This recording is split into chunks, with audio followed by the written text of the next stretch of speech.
that is the number one issue, and that's what I'm campaigning on is that Athens needs to be affordable again. And if you look since the year 2019, rents have increased 40% in less than 6 years, which is insane. And not only that, but assessments on houses have too. So property values and property taxes have soared too. And in the year 2019, we actually saw the population increase in Athens Clarke County go up and cross over the line of housing supply.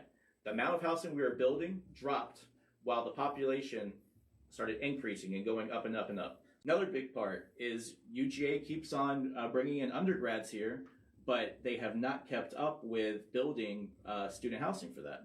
So that means that everybody who just lives in the community, you are now competing for your housing in whatever neighborhood you're in with UGA students. The fact that capitalism has just run rampant at this point, and we have all of these out-of-town, out-of-state investment companies buying up huge amounts of housing here.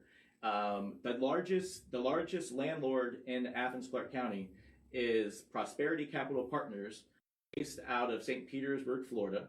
Because again, going back at around 2020, 2021, they bought almost 800 units all around the same time.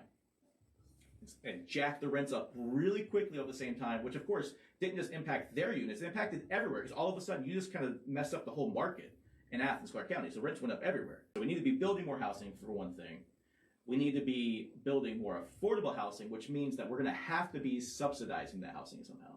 The county's got to get involved somehow. The only way you're going to be able to ever create housing that's going to be below what the market rent is if it's subsidized in some kind of way. Either the government built it itself or we paid some kind of subsidy to bring the price down. And then the other part is we got to be looking at ways that we can be regulating these corporate landlords that are buying up so much property and buying it up for short-term rentals. We need to be finding ways that we can regulate that, which is really difficult in the state of Georgia because the Georgia is really protecting those companies. So it makes it difficult for a city to go after them.